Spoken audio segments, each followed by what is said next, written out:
Ay magandang gabi po. Ito po ang ating pag-usapan ay yung kapalpakan ng ating gobyerno sa gustong mangyari at walang ibang gustong mangyari kundi kumita lamang. Yung mga politiko po natin ay mahilig magpatayo ng flood control projects sapagkat po alam nila na makikita sila ng 30% hanggang 30% na kickback mula sa mga proyekto. Ang hindi ko maintindihan kung paano matigil ito, yung tinatawag na SOP. Sa totoo lang matitigil lamang ito kung magdeklara ang Supreme Court na bawal na ang tinatawag na insertion.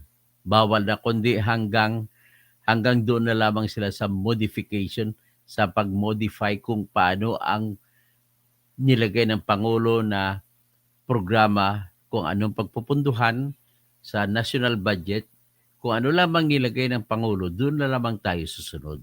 Bawalan na natin ang mga congressman na magsingit ng kanilang mga proyekto.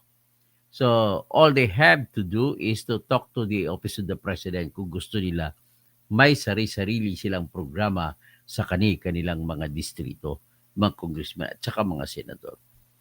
Tingnan mo na maigi. Bakit mas marami ang mga kurakot pagdating sa mga project sa mga congressmen kumpara sa senator? Ang unang sagot, alam mo no? Dahil po kukunti lang mga senador, 24 lang. At 300, sa ngayon 317 ang mga congressmen natin kasama mga party list. Pero ang totoo niyan, pinulusong pong sagot ko yung una. Ang totoong sagot yan ay kasi ang sa mga senador, malawak kasi ang hawak na buong Pilipinas. So, bihira na sila magpapatong, kukunti lang sila nagpapatong sa insert at minsan nahiya pa nagsisingit ng mga programa. Pero mga congressmen, kani-kanyang distrito, kani-kanyang habulan maglalagay ng insertion.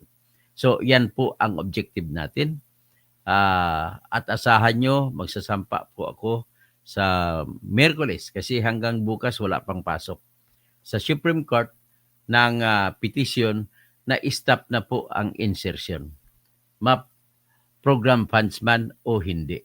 So ngayon, ang pag-usapan natin, ang aking finding bilang isang civil engineer, itigil na natin ang flood control na mga proyekto sa atin kung hindi malang kasing tibay ng tsunami wall na ginawa sa Japan para hindi na papasok ang tsunami na tubig papasok sa Japan. So, ito, ipepresenta ko po sa inyo yung rason. Ipakita ko po sa inyo kung ano ang ginawa ni Juan sa ating bayan. Ito po.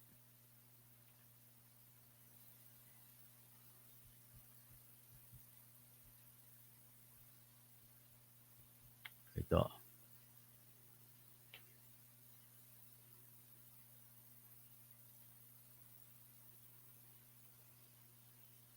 Tingnan muna natin. Ito sa Aurora po ito. Sa Aurora ng baha.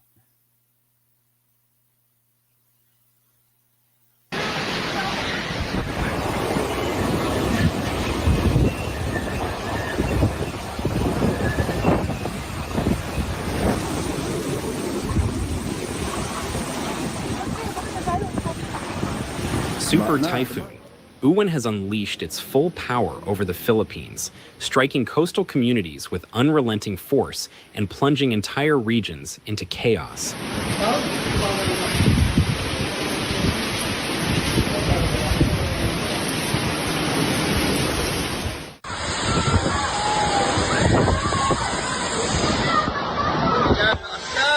And leaving entire neighborhoods without electricity. Tingnan mo yan, dagat, oh. Ang sisirain ng bakod. Yan. Ganun mangyari. Kung gagawa natin flood control project yan, ay kung hindi mo lang matibay, hindi na, huwag na.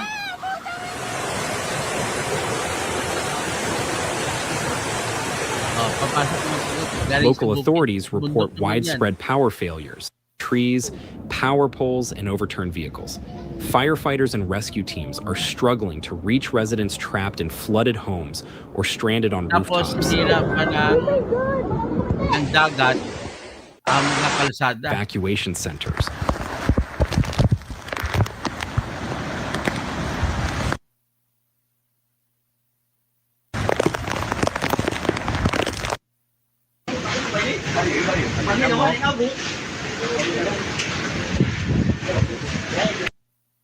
Muddy water through streets and into houses.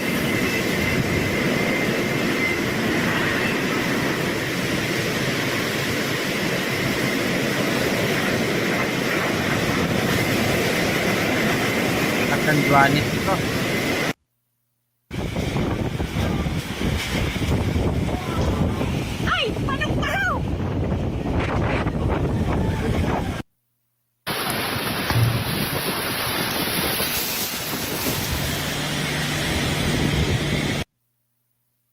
Surged unexpectedly fast, engulfing everything in its path.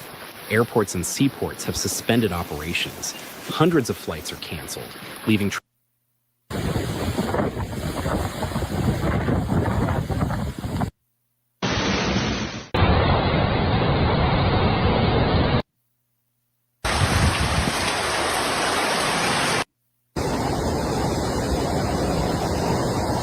So, yan ang napapala natin, no? Tingnan natin yung iba. Ito naman po, mga ipapresenta ko sa inyo yung mga sira naman.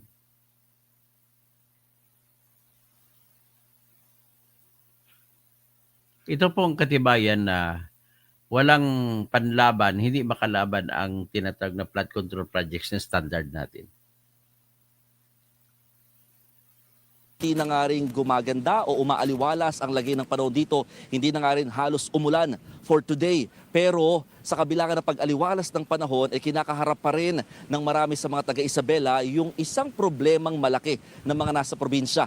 Dito, no, yan ay ang pagbaha. At nangyayari ito kapag umaapaw yung mga ilog at creek na nakapalibot dito nga sa probinsya. Gaya na lamang sa kinatatayuan ko na Guca Bridge, no? Isa to sa mga overflow bridges dito sa bayan ng Etiague. Pero gaya na nakikita sa likod, wala.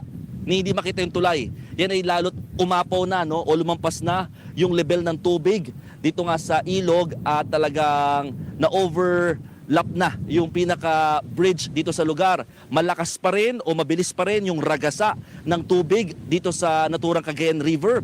At siguro nagtataka kayo, bakit ba malakas pa rin yung ragasa ng tubig kahit hindi naman umuulan na dyan sa Isabela? Ang catch kasi dito, Lord, kapag yung binuhos naman na malakas na ulan sa mga katabing probinsya ng Isabela, gaya ng Quirino, Nueva Vizcaya, Ifugao at Aurora, dito rin ang bagsak at dumadaan nga sa Isabela, sa Cagayan. Hindi ko lang makikita ninyo, yung nasa bandang dulo na mga kabahayan doon, dahil nga hindi na makita yung tulay dito, hindi matawiran, technically isolated. Butin pa ng ilang araw din bago ito humupa, mukhang mauubusan na ng supply ng pagkain doon sa dito sa pinaka parang pampang nitong Gucab Bridge, no? Nandito rin yung mga malalaki.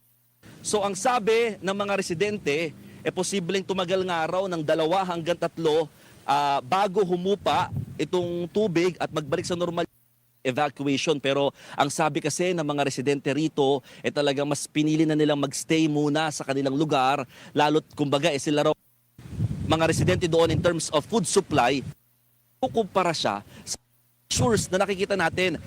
Ganong kalakas, no, yung sinasabi nating strength nito na humahampas sa lugar. Just in, ano lang talaga siya, matagal. Ang tagal nung ganong klaseng Ito naman, tingnan Humina na natin. nga po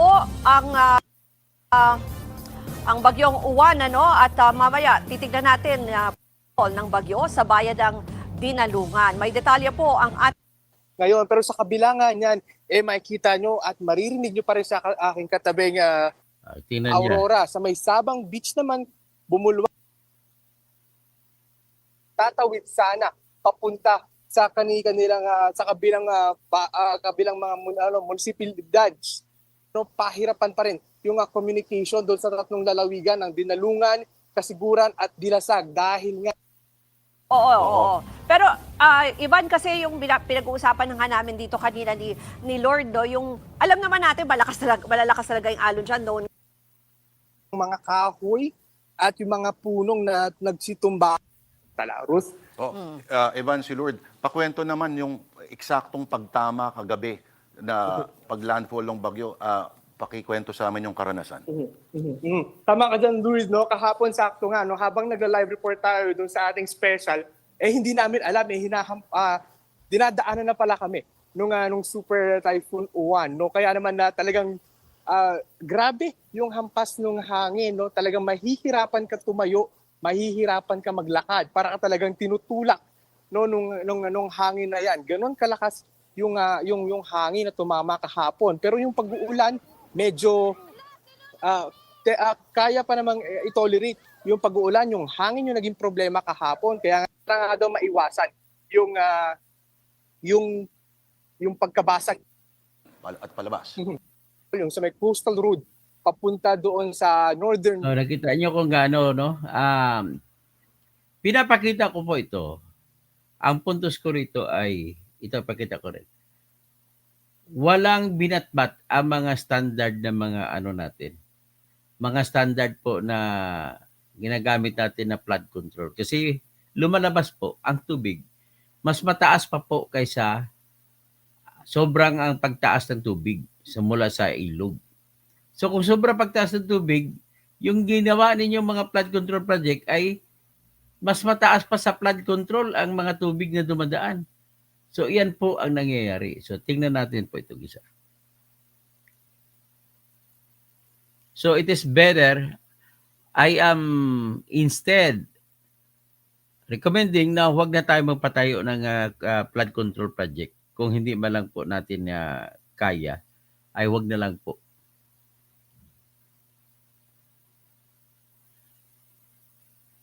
Paiba tayo.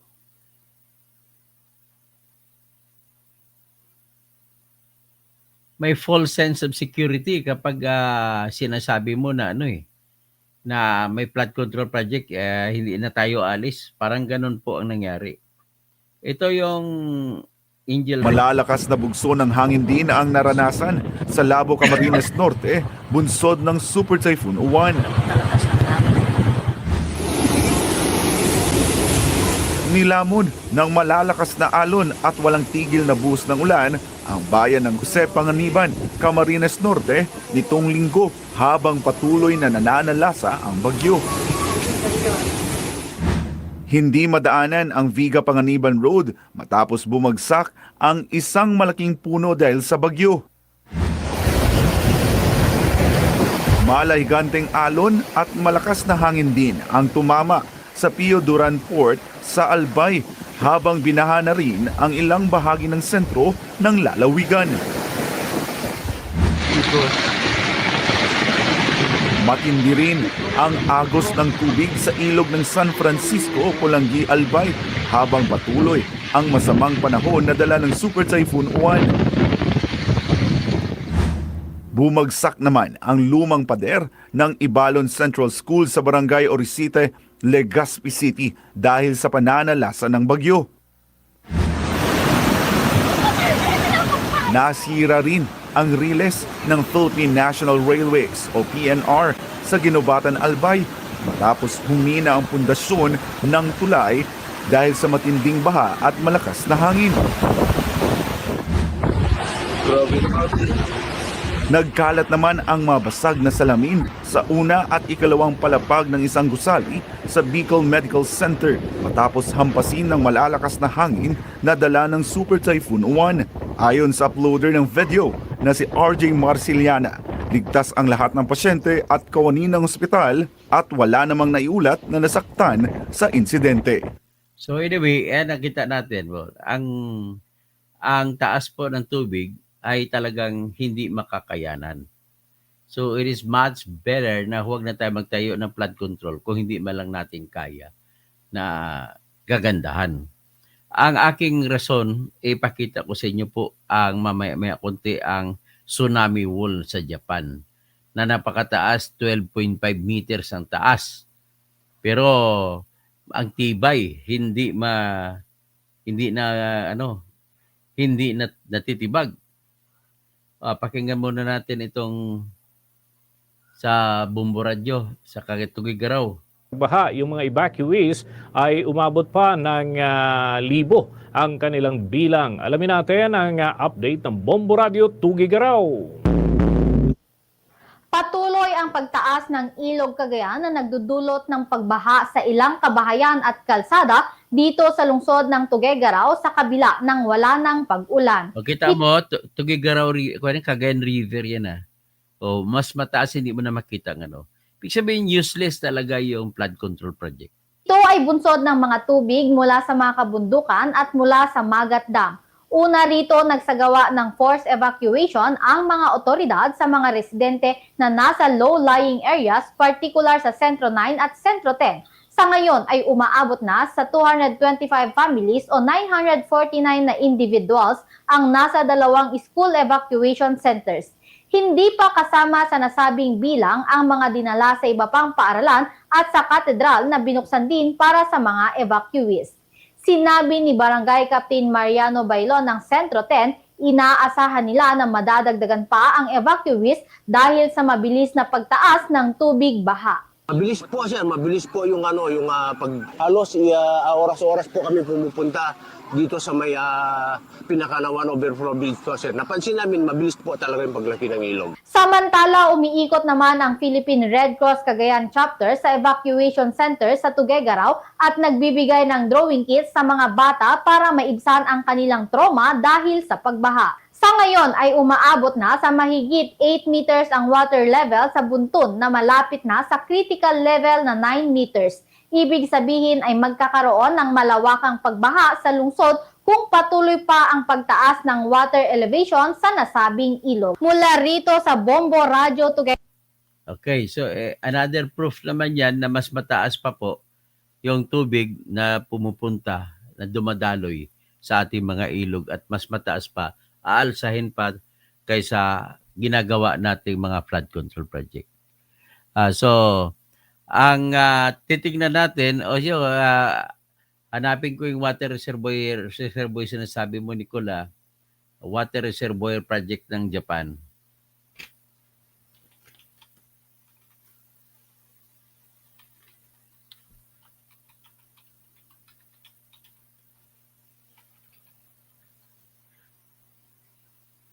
Titignan natin how the world's largest underground water tank. Maganda to So Japan builds underground river. Underground water tank.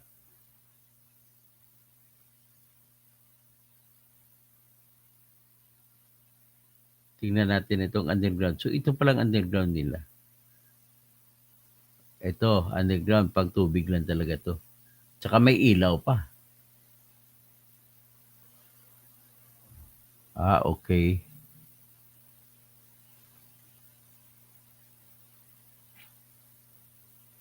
Okay. So ngayon, titingnan natin po yung ginagawa ng Japan sa panlaban sa tsunami wall, sa tsunami.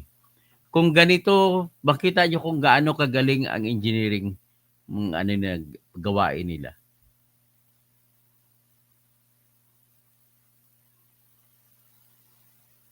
Ito po si Japan.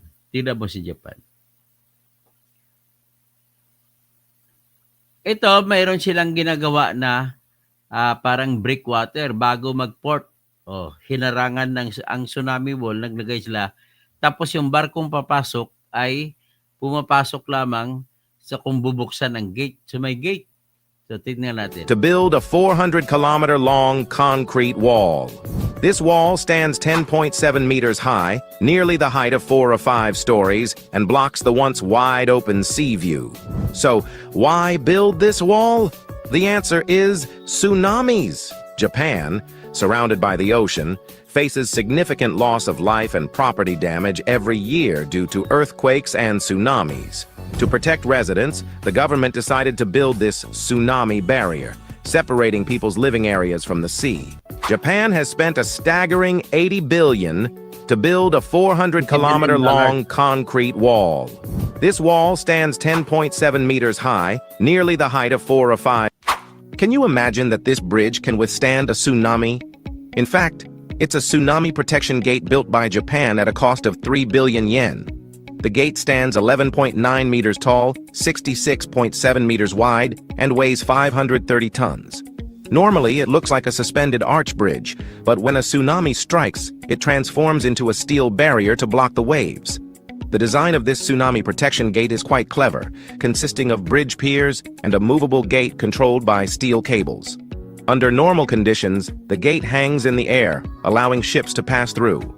But when a tsunami warning is issued, operators press a button and the gate slowly lowers. In just 30 minutes, it forms a solid shield, keeping the seawater out and protecting the city. Can you imagine that this bridge can withstand a tsunami? Yan pa. Tingnan niyo. Ang tsunami wall nila, maliban sa tsunami wall, meron pa silang 9 million trees na nilagay na tinanim kasunod nun. Ganon po katindi ang Japan. Dapat, hindi kaya natin yan eh. Kung kaya natin yan, hindi maganda sana. Okay? Can you imagine that this I-out natin yan. Punta tayo dito sa kabila. So, tingnan natin itong isang project ng mga tsunami sa Japan. Kung ginagawa natin, kaya natin Japan, ay siguro, gagawin natin kagaya sa ginagawa ngayon sa Marikina na Japanese contractors ang gumagawa. Tingnan natin ito. Yung dati tsunami, yan. Slammed into Japan, wiping out everything in its wake, killing thousands. うちを含めて周りも集落ももう純粋のどん底に向かって走り出しただけだ。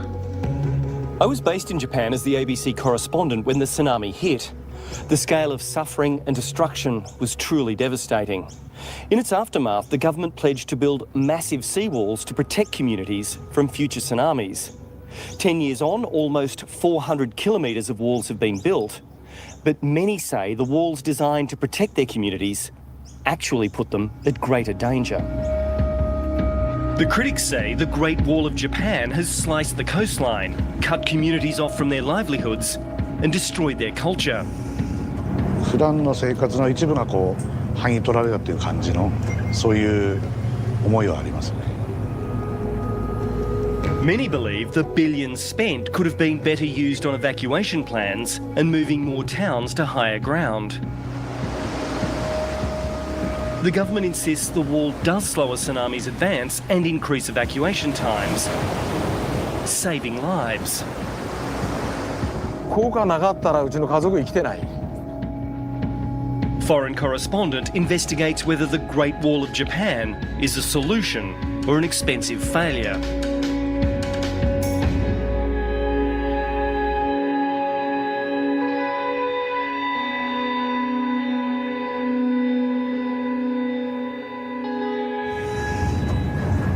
So yan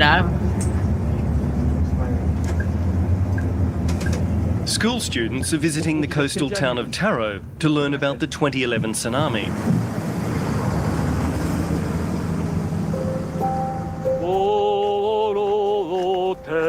Kita niyo yung structure. 試練の津波行く旅ぞ。これが世間で万里の長城と言われた有名な防潮堤がこの第一防潮堤だったわけですね。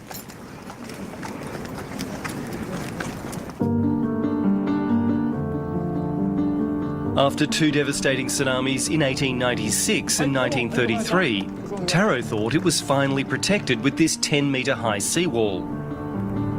This X-shaped double levee has been held up as a model since its construction in the late 1950s. そういう意図でこういう船の先端のような形の防潮堤を作り、この内側に町を作ってきたと、そういう理屈だったそうですよ。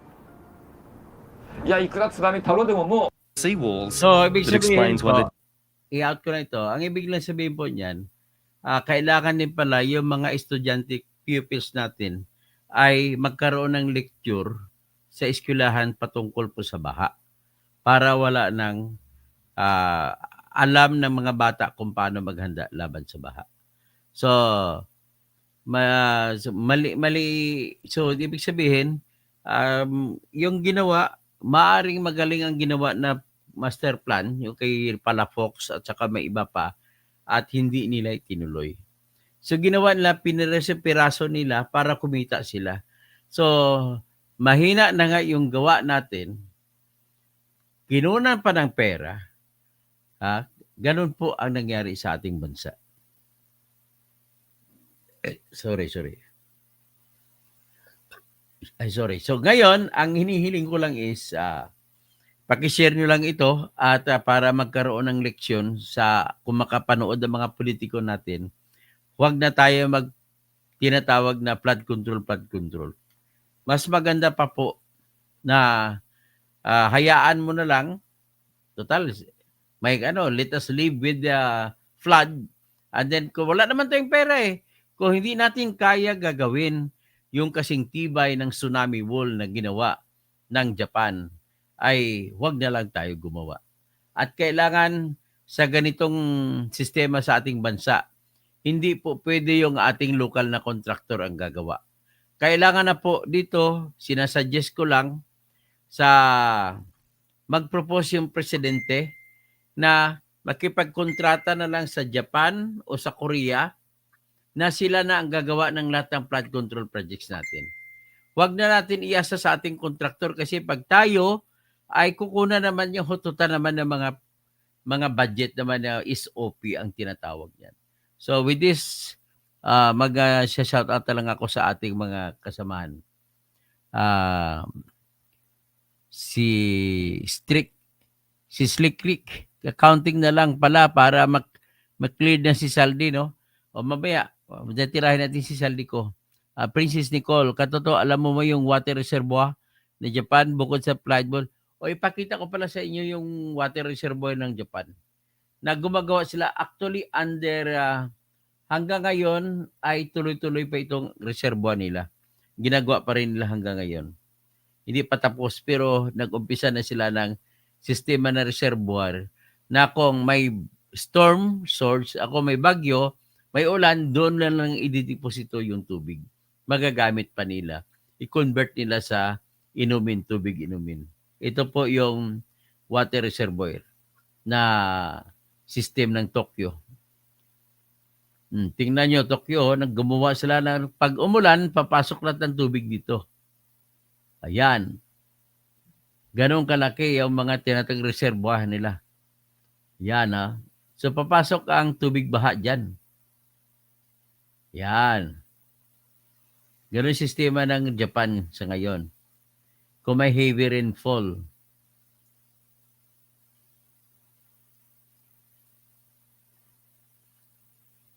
So dahil malakas ng ulan, gumawa na sila ng reservoir. Ayan. So diyan papasok ang mga tubig baha. So grabe. Kaya lang dapat gobyerno, dapat Japan din ang gagawa o di kaya South Korea para hindi na magkaroon ng tinatawag na corruption sa paggawa ng ating mga kwan. Ito po yung mga malalakihang kwan. Let us take a tour. May mga tao pupunta sa baba. Yan. So dito ang daanan pababa. Yan ang daanan pababa sa water reservoir. Yan.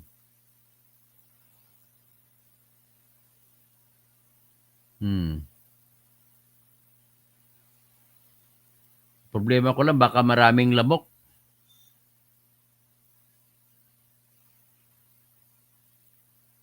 Yan. Yan po ginagawa nila ng water reservoir doon sa ilalim ng city. So, imbis na may tinatawag na subway train, may subway sila na may sub-underground, sub-reservoir. Okay? Princess Nicole, maraming salamat po sa information binigay mo. at natuto tayo sa mga reservoir nila. Pastor Rodi Rabi, Princess Nicole, tapos si Amil Muti Talib. Alaikum assalam, Amil.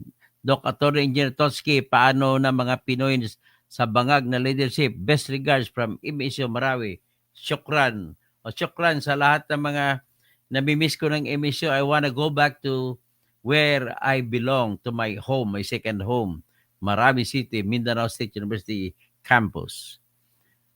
Rodi Rabi, wala nang ang lahat ng kontrata ng gobyerno, kukunin ng kontrata tapos hindi naman natin kaya, ibigay na lang natin sa foreigner, sa Japan at saka sa South Korea, yung pagkontrata. Total, mga kurakot naman kasi tayo eh. Mga 200 years late na siguro ang Philippines sa construction technology compared to Japan. Actually, pareho lang naman kasi ang tinuturo sa amin sa MSU hindi naman magkalayo eh. Sa civil engineering. Princess Nicole, nako katoto, lalagnatin mga politician, walang kupit. Bahala na sila, mamatay sila sa lagnat. Mary Rose, good evening po, Dr. Toto. Mali talaga yung pinagkansila ng dalawang Aquino, yung mga big flood control projects ni Marcos Sr. at Arroyo. Yun ang mga sinasabi ni Palafox. Tapos, yun yan, bahutot. Attorney, mangroves are laughing at us. Now, mangroves know if there is a tsunami coming. They prepare their roots and strengthen and position themselves. Maganda yung actually yung mangroves na yan na tinanim doon sa bayan o sa isla ng nanay ng aking asawa, yun po nagsalba sa kanila nung umalsa ang tubig. Ang fish pond nila ay hindi na nasira dahil po sa mga mangroves. Sabihin nila maayos si Pinoy. Siya mismo nagpatigil ng big flood control project sa Laguna. Yan, bahutot. Mangroves no tsunami is their greatest enemies. Rodi Rabi, Dr. Kasi, ang mga tao sa Japan, mahal nila ang bansa nila at gobyerno dito sa atin. Ang mahalaga, pera. Mas mahal ang pera kaysa bansa. Yun ang problema. Joselito Julito Paluma, good evening po, Engineer Toto Tirador. Jose Mario de la Torre, watching from Cebu. Maayong gabi, Ibay. Akatsuki, ginagawa kasi katoto, yung ilog, imbis palawakin at laliman, ang kitid parang mga barangay hall sa Maynila. Pilit na ginagawa kahit ang liit at makitid, tinatayo pa rin. Yan, bahutot. We underestimate the power of mangroves God gave. Okay, maging i-advocacy na natin yung mangroves. Mary Rose, nakita mo Dr. Toto ang flood control ng Iloilo, Japanese contractor? Makita ko yun. Sige, makikita ko yun sa Iloilo. Jose Mario de la Torre, salamat po sa iyong super sticker. So D+, kakapasok lang ng balita kanina, bagsak ang foreign direct investments ng Pinas. So fake news yung sinasabi ni BBM na bumalik ang confidence ng mga investors. BBS Las Vegas, mga flood control dapat sa ibang bansa na ang kontraktor at kinukuha lang nila sa Pilipinas ang mga manggagawa. O nga, dami mga Pilipino engineers sa doon sa ibang bansa, magagaling naman ang ginagawa. Dominic Lambert Lascano, dapat yung mga congressman ginagawang sheet pile sa plant. Silang sheet pile, may mangroves sa probinsya namin. Thomas Makilan, Doc, maganda yung suggestion mo, kaya lang kapal ng mukha ng gobyerno natin, puro kurakot ang inatupag nila. Sige, yan na po tayo ha. Ladies and gentlemen, I love you all. Love the Philippines kahit na mga kurakot ang ating mga politiko. We love the Philippines. Sana magdasal po tayo kay Allah, kay Jesus Christ, kahit anong sa buo sa Diyos Ama na tulungan ng bansang Pilipinas. Kagaya nito, padala po yan ng Diyos o ni Allah yung mga baha at para matututo ang mga Pilipino para bumuto na sila ng tama. Di ba katawan kaanan ha? Amil Muti Talib. So, Tuhan tano isabu. Basi kitano langon bagari-ari. Sabi ko, Ang Diyos natin ay isa lang. Lahat ba tayo ay magkakapatid? Yan lang po. So mga kaibigan ko, let us pray for the Philippines. Yung mga Katoliko naman, the powerful prayer of the Catholics yung Oratio Imperata. Tapos wala na akong ibang iniisip doon, nagdadasal na ako ng tinatag na divine intervention na sana mamamatay na ang lahat ng mga korap. Yan na po ang aking hinihiling sa Diyos. Kung masama man yan, ay bahala na po, sasagutin ko. Pero sa akin, desidido na ako sa pagdadasal lagi na ang lahat ng mga korap, lalo na si Presidente, si Remulla, sino pang iba dyan, si Romualdez, lahat sabay-sabay na sana kayo mamamatay. Isama mo na rin pati Duterte kasi nag-knockout din, di ba? Sabay-sabay sila mamamatay. At ang problema natin, ang matitira, kawatan din. Yan ang pinaka-problema sa atin. So, iiwan lang yung kawatan na medyo kukunti lang magnakaw. Ganun na lang ating pagdasal. So, magandang gabi po sa inyong lahat.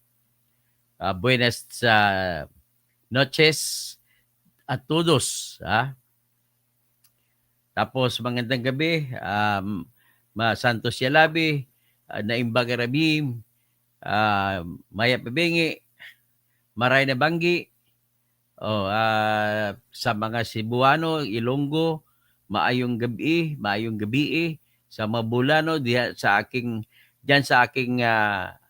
nanay namin ng asawa ko, nandyan sa barangay, hindi ko lang magitin barangay, baka malaman pa ninyo, diyan po sa Talibon. Okay, malapit sa Ubay, malapit sa Trinidad, malapit sa Hitape. Ang Hitape, siguro pag natapos ng tulay, yun ang ginagawa galing Cordoba, Cebu, ay magsasakay na lang kami ng truck, ng bus galing Cebu City papunta Bohol. Sana matapos na yan. Magandang gabi po sa lahat. I-topic natin mamaya si Saldico after 15 minutes.